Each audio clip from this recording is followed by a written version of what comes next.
ఇవాళ గోరక్షకులకి అందరం కలిసికట్టుగా కార్యక్రమాలు చేయాలి అనే దానిలో ముందుకు వచ్చిన మా బాలకృష్ణకి చాలా సంతోషంగా.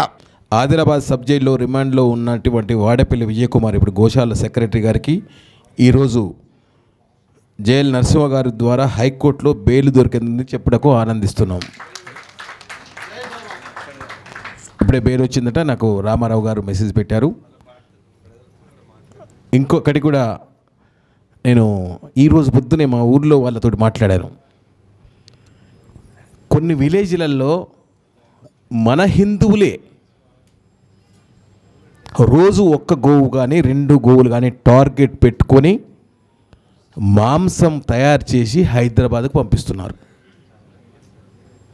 ఎవరో వేరే మతం కాదు, ఓన్లీ మన హిందువులే. దాంట్లను హరికట్టే ప్రయత్నం కూడా చేయాలి మనం. ఈరోజు పొద్దున్నే మనకు చింతపల్లి నుంచి చెప్పారు ఇన్ఫర్మేషన్. మన రంజాన్ సందర్భంగా, అదే మన బక్రీద్ సందర్భంగా ఒక 30 గోవులను కట్ చేసి పంపారు. ఇంకొక 18 గోవులు అక్కడ ఉంటే ఆ 18 గోవులను చింతపల్లికి పంపించారు అక్కడ లోకల్ వాళ్ళు.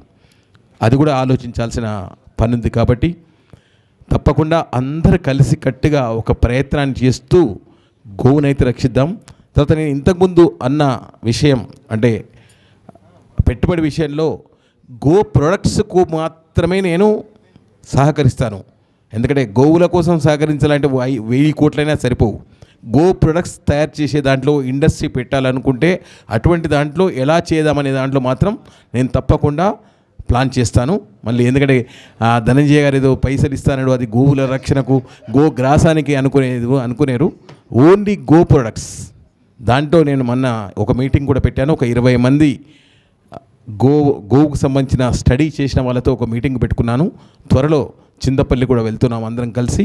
మొత్తం మీద గో ప్రొడక్ట్స్ని తయారు చేస్తేనే గోశాలలో గోవులు కానీ బయట గోవులు కానీ రక్షించబడతాయని మనస్ఫూర్తిగా మళ్ళీ ఒక్కసారి అందరినీ చెప్తున్నాను. అందరికీ కూడా త్రిశక్తి హనుమాన్ టెంపుల్లో, ఎందుకంటే ఇక్కడ మనకి ఇది ఇవ్వటమే చాలా గొప్ప. మనందరికీ భోజన వ్యవస్థ అంతా కూడా చేసుకున్నాం.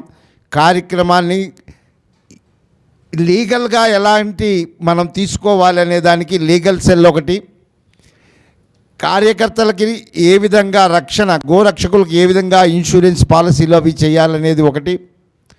ఈ విషయాలన్నిటి మీద ఇవాళ ఇంత ఘోరం జరిగిన తర్వాత ఇప్పటికైనా మనం నిద్ర లేవకపోతే, ఇప్పటికైనా మనం ఐక్యంగా కనుక పోరాడకపోతే మనం ఎంతో కోల్పోతాం. కాబట్టి ఈ విషయాల మీద బాలకృష్ణ గారు మాట్లాడతారు. సమావేశానికి ఆలస్యంగా వచ్చినందుకు క్షమించండి. కొంచెం నాకు కొద్దిగా హెల్త్ డిస్టర్బెన్స్ ఉన్నందువల్ల లేట్గా రావడం జరిగింది.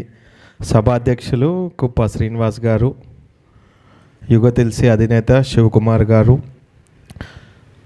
చింతపల్లి గోశాల మంచికంటి ధనంజయ గారు, నాతో పాటు పాదయాత్ర చేసిన మా ప్రభాకర్ రెడ్డి గారు, అదేవిధంగా వెంకటేష్ గుప్తా గారు, అమ్మ శివపార్వతి మాతాజీ గారు, ఇక్కడికి వచ్చిన గోబంధువులందరికీ కూడా, మా చంద్రస్వామి గారికి, మోహన్ గారికి, ప్రతి ఒక్కరికి, కాశెట్టి కుమార్ గారికి పేరు పేరున హృదయపూర్వకంగా ధన్యవాదాలు తెలియజేస్తున్నాను.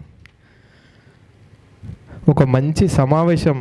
చాలా బాధ అనిపిస్తుంది ఏంటంటే, ఓ మంచి ప్రయత్నం కోసం ముందుకెళ్తూ ఉంటే జనంలో పరివర్తన లేకపోవడం అనేది.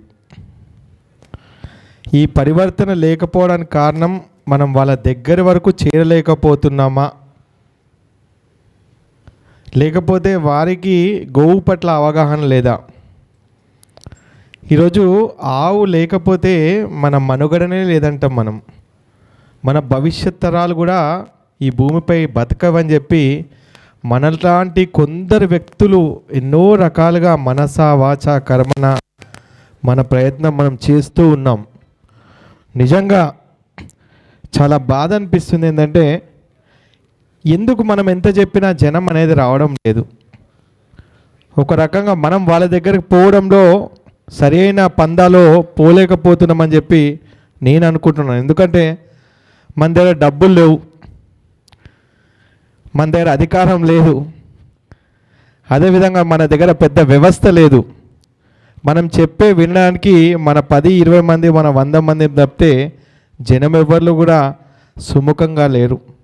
ప్రభుత్వాలపై ఒత్తిడి తెస్తున్నాం, రాజకీయ నాయకులపై ఒత్తిడి తెస్తున్నాం, ప్రజలకు కూడా ఒత్తిడి తెస్తున్నాం. ప్రజలలో కూడా అయ్యా ఈ ఆవు లేకపోతే, ఈ గోసంతతి లేకపోతే నువ్వు సంపాదించిన డబ్బు కానీ నీ పిల్లల ఆరోగ్యం కానీ కరువైపోతుంది. నీ బాధ్యత రాజ్యాంగంలో ఏ విధంగా హక్కులు ఉన్నాయో అలాంటి హక్కు ఈ గోమాతను రక్షించుకుంటే మనం బాగుంటామని చెప్పి ఎన్నో రకాలుగా చెప్తూ ఉన్నాం. ప్రజల్లో చైతన్యం రావడం లేదు. అయినా మనం బాధపడద్దు, భయపడద్దు. ఎవరిని క్రిటిసైజ్ చేయాల్సిన అవసరం లేదు. ఎందుకంటే ఈ వ్యవస్థ అనేది స్వచ్ఛందంగా చేస్తున్నాం. మనం డబ్బులు ఇచ్చేవన్నో పనిలో పెట్టుకోలేదు. స్వచ్ఛందంగా హోల్ ఆర్ట్గా అంటే గుండెల నుంచి బయటికి రావాలి. మన అమ్మ తర్వాత అమ్మ గోవును రక్షించాలని మన గుండెల నుంచి రావాలి. ఆ గోవు పడే వేదనను మనం ప్రతిరోజు మన ప్రయత్నం చేస్తూనే ఉందాం. ఎక్కడ మనం అసహనానికి లోను కావద్దు, భయపడవద్దు, ఎవరిని క్రిటిసైజ్ చేయవద్దు. నేను చేస్తున్నా, నువ్వేం చేస్తున్నాం, నువ్వెవరు అడగనీకే? ఎవరు చేసే పని వాళ్ళు చేస్తూ ఉంటారు. ఎవరిని కించపరచాల్సిన అవసరం లేదు. ఈరోజు మనతో రానప్పుడు మరొక్క రోజు మనతో వస్తాడు, మరొక్క రోజు. ఆ రోజు వరకు కూడా మనం ఎదురు చూద్దాం. దయచేసి అన్యదా భావించొద్దు. ఎవరు నేను చేస్తున్నాను అహంకారం పడ్డారంటే ఆ అహంకారానికి తగిన మూల్యం చెల్లించుకుంటారు. ఎందుకంటే మనం చేస్తుంది గోవు కోసం. ఈ అహంకారపూరితమైన మాటలు మనం ఎంత మాట్లాడుకున్నా గోవు ఎంత సైలెంట్గా ఉంటుందో మనం ఆ సైలెన్స్ మెన్షన్ చేద్దాం. ఆ రకంగా సహనాన్ని పాటిద్దాం. కాబట్టి మన బాధ్యతగా ఈ గోవును రక్షించే ఏ సంస్థ కార్యక్రమం చేసినా ఈరోజు జనము ఎవరు ఇన్వాల్వ్ ఎందుకైతే లేరు. ఏ సంస్థ కార్యక్రమం చేసినా అందరిలో పాల్గొనాలి, అందరం కలిసి చేయాలి. ఇప్పుడు వ్యవస్థకు కూడా బ్యూరోక్రాస్ట్లకు కానీ వాళ్ళకి కానీ పోలీసు వారికి కానీ ఎవరికైనా కానీ వీరు ఎవరు పిలిపించినా సంఘటితంగా వస్తారు. ఒక బాలకృష్ణ పిలిపించినా, ఒక శివకుమార్ పిలిపించినా, ఒక విశ్వ హిందూ పరిషత్ ఇచ్చినా, ఇంకో సంస్థ ఇచ్చినా వీళ్ళు గోవు కోసం మాత్రమే పనిచేస్తున్నారు. ఈ ధర్మం కోసం మాత్రమే వీళ్ళు పనిచేస్తున్నారు.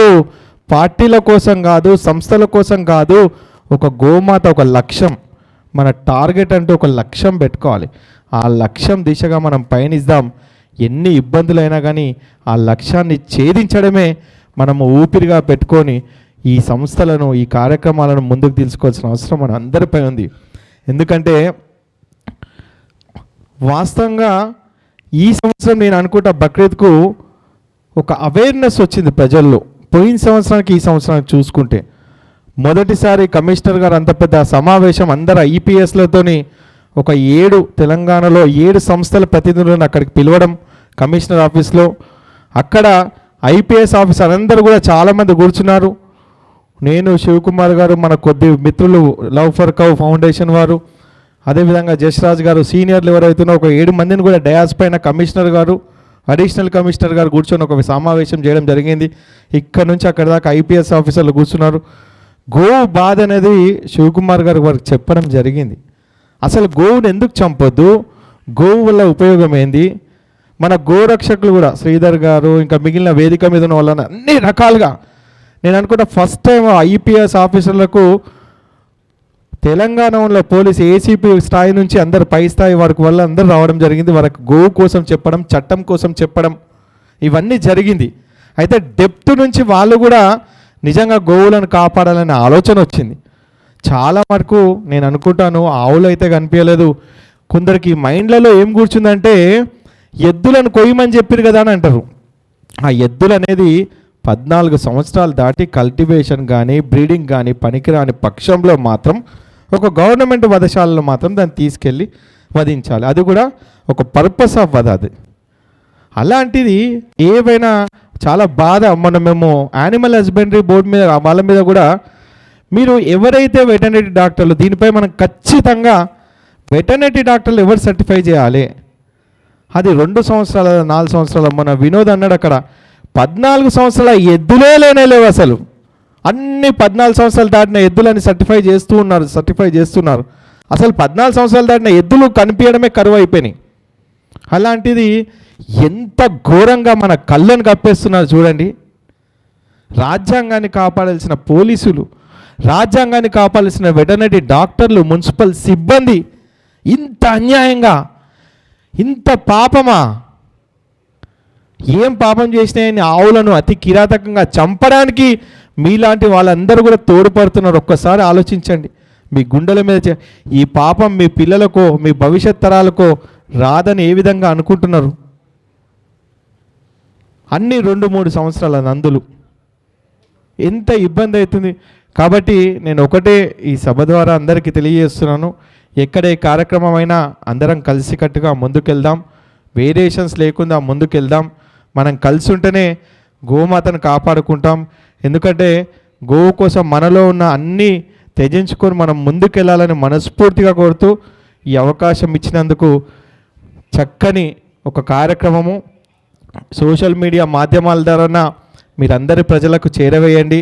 ప్రజల్లో మనం ఒక సంకల్పం తీసుకుందాం. ఈ రోజు నుంచి నేను ఇంటికి పోతే నేను ఎంతమంది గోభక్తులను తయారు చేయగలుగుతా? ఏదో వచ్చినమా పోయినమా మాట్లాడినమా కాదు, ఇక్కడ ఇన్నమా కాదు.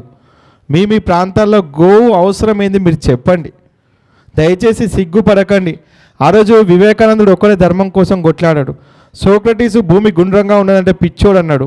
ఈరోజు ఆవు మాతని చెప్తుంటే మనల్ని కూడా పిచ్చోళ్ళ కింద చూస్తున్నారు. ఏదో ఒక రోజు మనకంటూ ఒక రోజు వస్తుంది. ఆ రోజు వచ్చే వరకు will wait for our turn. మన రోజు వచ్చే వరకు మనం వెయిట్ చేద్దాం. మీకు అందరికీ తెలుసు, కరోనా టైంలో పిట్టల్లా రాలిపోయినారు. గోశాల్లో ఉన్న వాళ్ళు ఎంతోమంది బతికారు. ఇది సైన్స్. ఆవు అంటే ఒక సైన్స్. ఆవు కోసం పూజ చేయండి, ప్రార్థనలు చేయండి, ఇది కాదు మేము చెప్పేది. ఆవు అంటే సైన్స్. ఆవు ఉంటే ఈ భూమి బాగుంటుంది, ఈ భూమి బాగుంటే మనం బాగుంటాం, అన్ని మతాల వాడు బాగుంటాడు, భవిష్యత్ తరాలన్నీ కూడా బాగుంటుంది. కాబట్టి ఈ మట్టిని కాపాడాలి. Save soil. ఈ మట్టి కాపాడబడాలంటే ఒక దేశీవాళి ఆవు మాత్రమే ప్రపంచంలో ఈ మట్టిని, ఈ పర్యావరణాన్ని, ఈ వాతావరణాన్ని, ఈ దేశాన్ని, ఈ ప్రజలను, ఈ ప్రజల ఆరోగ్యాన్ని కాపాడబడుతుంది. కాబట్టి అలాంటి గోరక్షణే మన రక్షణ ధ్యేయంగా అందరం కలిసి పనిచేద్దాం. భారత్ మాతాకి జై, గో మాతాకి జై. ఐకమత్యమే బలం. ఇది అందరికీ, ఇది అందరం కలిసి సాధించే కార్యక్రమం. గోమాతని రక్షించుకోవటం అనేది అందరి బాధ్యత. ఇది ఒక్కరి బాధ్యత కాదు. మరిన్ని అప్డేట్స్ కోసం బ్యాక్ టు రూట్స్ యూట్యూబ్ ఛానల్ని సబ్స్క్రైబ్ చేసుకోండి.